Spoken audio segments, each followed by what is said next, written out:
और चलिए अब आपको 9 सेकंड न्यूज में राजनीति से जुड़ी खबरें दिखाते हैं।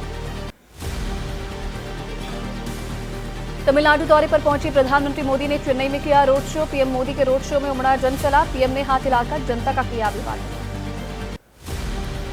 चेन्नई में पीएम मोदी ने जवाहरलाल नेहरू स्टेडियम में खेलो इंडिया यूथ गेम्स का उद्घाटन किया। कहा, भारत को दुनिया के टॉप स्पोर्टिंग देशों में देखना चाहते हैं और इसके लिए ऐसे इवेंट बहुत जरूरी।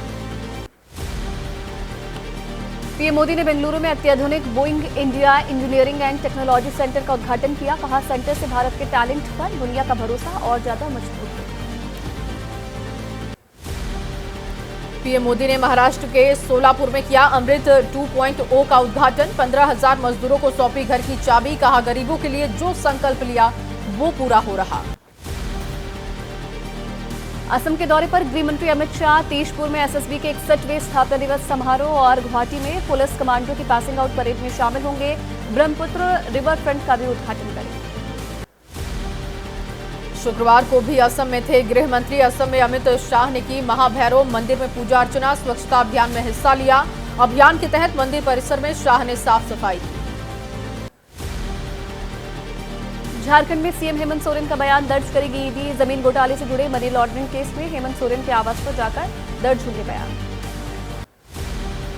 बढ़ सकती है लालू एंड फैमिली की मुश्किलें। बिहार में लैंड फॉर जॉब मामले में ईडी ने लालू यादव और तेजस्वी यादव को समन भेजा। 29 और 30 जनवरी को पूछताछ के लिए बुलाया।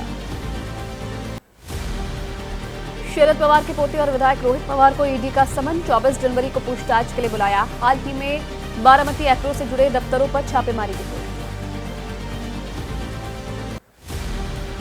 मुंबई में कोविड बैग घोटाले के मामले में ईडी ने किशोरी पेडनेकर को भेजा है समन। पूर्व मेयर और शिवसेना उद्धव नेता किशोरी को पूछताछ के लिए नोटिस जारी किया गया। सूरज चौहान की गिरफ्तारी पर आदित्य ठाकरे ने बीजेपी पर बोला हमला। कहा, ईडी, आईटी और सीबीआई एनडीए का हिस्सा है। चुनाव आते ही विपक्ष को किया जा रहा परेशान। असम में राहुल गांधी ने सीएम हेमंत पर बोला बड़ा हमला। हेमंत बिस्वा शर्मा को बताया देश का सबसे भ्रष्ट मुख्यमंत्री। कहा, नफरत फैला रहे हेमंत बिस्वा, जनता को लूट रहे। आदित्य ठाकरे ने सीएम शिंदे के डावोस दौरे पर कसा तंज। कहा, सीएम 40 लोगों की टोली लेकर ठंडी हवा और पिकनिक मनाकर आए हैं। कहा, विदेश में जाकर एमओयू साइन करने का क्या मतलब है। जयपुर में सचिन पायलट ने राजीव गांधी युवा मित्रों को हटाने के आदेश के खिलाफ प्रदर्शन कर रहे युवाओं से मुलाकात की। कहा, सरकार नौकरी बढ़ा नहीं सकती तो रोजगार को भी खत्म ना करे। चलिए अब आगे बढ़ेंगे 9 सेकंड न्यूज में। अब देख लेते हैं चुनावी हलचल से जुड़ी खबरें। पश्चिम बंगाल में सभी 42 लोकसभा सीटों पर चुनाव लड़ सकती है टीएमसी। पार्टी अध्यक्ष ममता ने पदाधिकारियों की सभी सीट पर तैयारी करने को कहा है। पंचायत चुनाव में टीएमसी को अच्छे परिणाम की उम्मीद है। मिशन 2024 में जुटी है बीएसपी। मायावती ने आज लोकसभा चुनाव को लेकर यूपी उत्तराखंड के पदाधिकारियों और जिलाध्यक्षों की बुलाई है बैठक। मायावती ने लोकसभा चुनाव में अकेले लड़ने का ऐलान किया है। अखिलेश यादव आज पार्टी नेताओं के साथ लोकसभा चुनाव की तैयारियों पर समीक्षा बैठक करेंगे। सभी पूर्व विधायक और पूर्व सांसदों को बुलाया गया।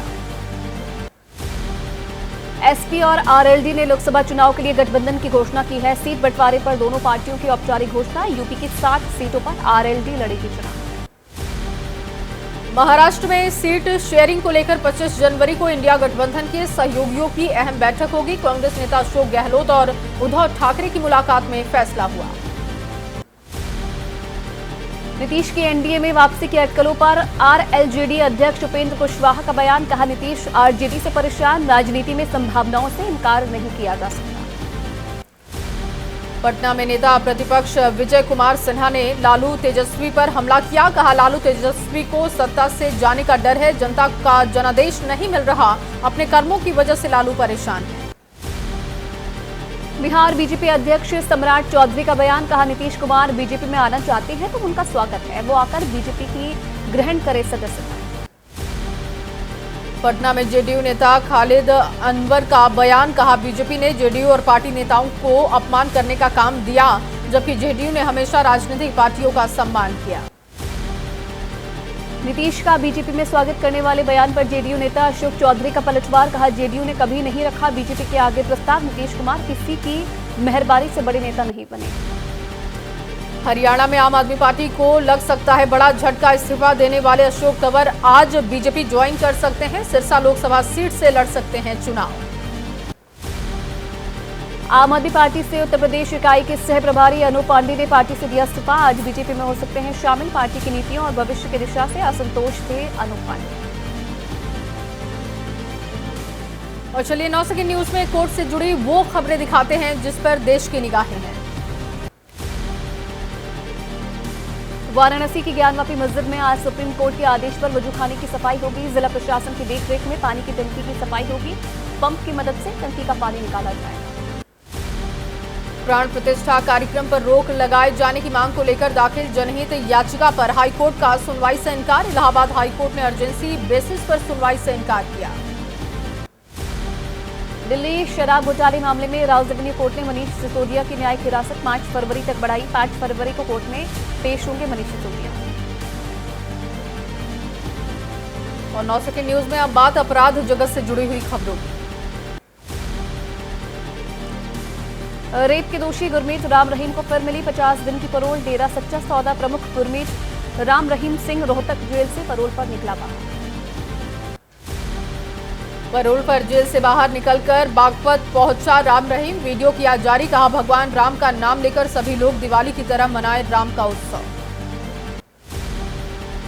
मुंबई इंटरनेशनल एयरपोर्ट पर एक विदेशी नागरिक के पास से मिली 6 करोड़ की ड्रग्स। बॉडी स्कैनिंग के दौरान पकड़ा गया विदेशी नागरिक। शरीर के अंगों में छिपाकर कर रहा था ड्रग्स की तस्करी। यूपी के नोएडा में बेखौफ बदमाशों ने सरेराह कार सवार युवक पर ताबड़तोड़ गोलियां बरसाई। मौके पर युवक की मौत हुई। गोली मारकर बदमाश हुए फरार। पुलिस मामले की जांच पड़ताल में जुटी। एमपी के इंदौर में क्राइम ब्रांच एडिशनल डीसीपी के नाम पर 2 लोग ठगी का शिकार। सोशल मीडिया पर कांस्टेबल से 35,000 और शख्स से 25,000 की ठगी।